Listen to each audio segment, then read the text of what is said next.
Hello friends, आज हम जिस टॉपिक पर बात करेंगे वो टॉपिक है कि मिलिट्री और पैरा मिलिट्री के बीच में क्या क्या डिफरेंस होते हैं, हम कैसे डिफरेंशिएट कर सकते हैं दोनों को। तो सबसे पहले हम बेसिक डिफरेंस से शुरू करेंगे कि पैरा मिलिट्री और मिलिट्री के बीच में क्या है। तो पैरा मिलिट्री में जो फोर्सेस आती हैं, वो forces actually central arm police forces होती हैं। हाँ, आपने सही सुना। वो जितनी भी फोर्सेस होती हैं, पुलिस फोर्सेस होती हैं, बेसिकली उनकी रैंक और ऑर्गेनाइजेशन पुलिस ऑर्गेनाइजेशंस की तरह ही होती हैं। और मिलिट्री में जो फोर्सेस आती हैं, जो ऑर्गेनाइजेशंस आती हैं, वो काफ़ी डिफरेंट होती हैं। उनके जो रैंक्स और ऑर्गेनाइजेशन है वो काफ़ी डिफरेंट होते हैं इन CAPFs के अगेंस्ट। और हम बात करें तो और बेसिक डिफरेंस क्या है, तो हम ये जान लेते हैं कि पैरा मिलिट्री में कौन कौन सी फोर्सेस आती हैं और मिलिट्री में कौन कौन सी फोर्सेस आती हैं। पैरा मिलिट्री में जो फोर्सेस हैं वो हैं BSF, CRPF, ITBP, CISF और SSB। तो मिलिट्री में कौन सी फोर्सेस आती हैं? मिलिट्री में आती हैं आर्मी, नेवी, एयरफोर्स। अब इसके अलावा एक और बेसिक डिफरेंस जो है वो ये है कि para military forces home ministry के अंडर में काम करती हैं और मिलिट्री में जो फोर्सेस हैं आर्मी, नेवी, एयरफोर्स, ये आपके डिफेंस मिनिस्ट्री के अंडर में काम करती हैं। और इसके अलावा और जो डिफरेंसेस हैं वो क्या डिफरेंसेस हैं, सबसे बड़ा डिफरेंस ये है कि इनके काम बहुत अलग अलग हैं। पैरा मिलिट्री फोर्सेस में भी सभी फोर्सेस के काम अलग अलग हैं, तो हम उसके बारे में थोड़ा ब्रीफ में डिस्कस कर लेते हैं। तो जो BSF का जो काम है वो है इंडिया की पाकिस्तान और बांग्लादेश से लगने वाले बॉर्डर की निगरानी करना, वहाँ पर जितनी भी इलीगल एक्टिविटीज़ होती हैं उनको रोकना और उनके अपराधियों को पकड़ना। उसके अलावा जो ITBP है, ITBP का काम है कि भारत चीन से सीमा पर निगरानी रखना और वहाँ जो चीनी सेना जो भी इलीगल एक्टिविटीज़ करती है या कोई बॉर्डर रूल्स का वायलेशन करती है तो उस पर निगरानी करना और इंडियन आर्मी को रिपोर्ट करना। उसके अलावा जो SSB का काम है, सीमा सुरक्षा बल, उसका काम है नेपाल से लगने वाली भारतीय सीमा की निगरानी करना और उस पर जितनी भी इलीगल एक्टिविटीज़ होती हैं उन पर रोक लगाना एवं उन पर उनके अपराधियों को पकड़ना। उसके अलावा जो CISF है, जिसका नाम है सेंट्रल इंडस्ट्रियल सिक्योरिटी फोर्स, आप नाम से समझ गए होंगे कि ये इंडस्ट्रियल इम्पोर्टेंट इंडस्ट्रियल इंस्टॉलेशंस जो होती हैं उनकी सुरक्षा करने की जिम्मेदारी इसके हाथ में होती है। तो इंडस्ट्रियल इंस्टॉलेशन से मतलब ये है कि जो गवर्नमेंट की इम्पोर्टेंट ऑर्गेनाइजेशंस हैं या गवर्नमेंट की इम्पोर्टेंट इंस्टॉलेशंस हो गई जो कि जगह जगह पर होती हैं, उनकी निगरानी करना और उनकी सुरक्षा करना इनकी जिम्मेदारी होती है। जैसे कि इम्पोर्टेंट लोकेशंस पर डैम हुए, स्ट्रेटेजिक लोकेशंस पर एयरफील्ड्स वगैरह। उसके अलावा जैसे न्यूक्लियर पावर प्लांट्स हुए, थर्मल पावर प्लांट्स हुए, और भी कई इम्पोर्टेंट इंस्टॉलेशंस होती हैं जैसे कि HAL से रिलेटेड, इसरो से रिलेटेड। तो ये सभी इंस्टॉलेशंस की सुरक्षा की जिम्मेदारी CISF के जिम्मे होती है। उसके अलावा और भी कुछ फोर्सेस होती हैं, लेकिन ये मेन है, ये 5 मेन है।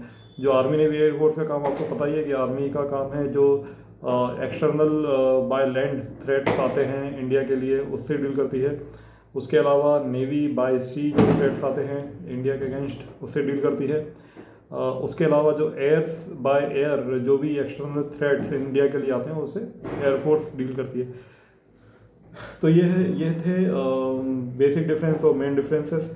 इसके अलावा और भी कई सारे डिफरेंसेस हैं जैसे कि CRPF। हाँ, CRPF का जो काम होता है वो होता है इंटरनल डिस्टर्बेंसेस को कंट्रोल करना। इंटरनल डिस्टर्बेंसेस में एडमिनिस्ट्रेशन की और गवर्नमेंट की हेल्प करना। तो CRPF की जो डिप्लॉयमेंट है अभी करंट में नक्सल एरियाज़ और JNK में है। JNK में आर्मी भी डिप्लॉयड है, तो आर्मी और JNK पुलिस की मदद करती है CRPF वहाँ पर। अब आपके मन में एक सवाल आ रहा होगा कि JNK में आर्मी क्यों डिप्लॉयड है जबकि आर्मी तो एक्सटर्नल थ्रेट से डील करने के लिए है। तो एक्चुअली वहाँ पर जो थ्रेट है जम्मू कश्मीर में, वो काफ़ी बड़े लेवल पर था। अब वो काफ़ी कम हो गया है, जितना 90s के समय पे हुआ करता ना, 1990s के समय पे, उससे आज तकरीबन 5% भी थ्रेट नहीं रह गया है। और थ्रेट क्या है कि माइक्रो लेवल पर बढ़ गया है, लेकिन वैसा क्या कहते हैं, जितना डेंजरस टाइम वो हुआ करता था, जितना डेंजरस प्लेस ये उस समय हुआ करता था कश्मीर, उतना डेंजरस आज नहीं है। उससे तो लाख गुना हालत सुधर गए हैं अब। लेकिन जब वो ऐसे हालात इतने बुरे थे, तब वहाँ पर जो फॉरेन टेररिस्ट से काफ़ी थे कश्मीर में। जैसे कि 90s में सोवियत रशिया का विघटन हुआ था। उससे तकरीबन कई देश टूटकर अलग हुए थे, और सोवियत रशिया ने अपनी आर्मीज़ वापस बुला ली थी अफ़गानिस्तान से। तो अफ़गानिस्तान में जो टेररिस्ट सोवियत रशिया के अगेंस्ट लड़ रहे थे, वो टेररिस्ट का अब कोई काम नहीं रह गया था अफ़गानिस्तान में। तो अब वो सारे टेररिस्ट और सारी ऑर्गेनाइजेशंस वो पाकिस्तान ने पैदा की थी, और ये अमेरिका के असिस्टेंस, यानी कि अमेरिका ने असिस्ट किया था इसको, पाकिस्तान को ऐसा करने के लिए, मतलब बाय मनी और बाय वेपन्स, जिससे कि सोवियत रशिया को वहाँ से भगाया जा सके। गोरिल्ला फोर्सेस थी, तो उनकी जो एक्सपर्टीज़ वहाँ पर थी, उन्होंने सोचा कि जैसा वो रशिया के साथ कर चुके हैं अफ़गानिस्तान में, वैसा वो इंडिया के साथ कर देंगे कश्मीर में। और उन्होंने कश्मीर में इन्फिल्ट्रेट कराना शुरू किया इन टेररिस्ट को। लेकिन इंडियन आर्मी ने बहुत अच्छे से डील किया इन सिचुएशंस के साथ में। ऐसी सिचुएशंस में जब गवर्नमेंट भी इतनी हेल्पफुल नहीं थी, इन सब चीज़ों के बारे में हम बाद में बात करेंगे, लेकिन थ्रेट्स इस लेवल पर हाई था कि उसके साथ केवल आर्मी ही डील कर सकती थी इस देश में, और कोई डील नहीं कर सकता था। जो आर्मी को और भी जो CTCI ऑपरेशंस का जो अनुभव है, वो भी केवल आर्मी के पास ही है देश में। और अब कई और फोर्सेस और जो कई ऑप्शंस हैं जो CTCI के मामले में तैयार हो रहे हैं, लेकिन वो अभी भी आर्मी के लेवल पर नहीं है। इसके अलावा जो नॉर्थ ईस्ट में आर्मी डिप्लॉयड है, उसका एक बड़ा कारण ये है कि नॉर्थ ईस्ट के जो जंगल्स हैं, नॉर्थ ईस्ट का जो डिफ़िकल्ट टेरेन है, उससे भी आर्मी ही डील कर सकती है। और उसके अलावा वहाँ के जो ट्रेन टेररिस्ट हैं, वो sometimes even better than they are even better trained than terrorists in Kashmir. So they are better in guerrilla warfare, and very much highly motivated. So army is required there too.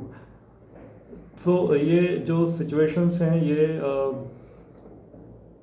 इन दो situations की वजह से army country के अंदर ही diploid है। लेकिन जो army का जो एक्चुअल जो काम है, वो है एक्सटर्नल थ्रेट से डील करना।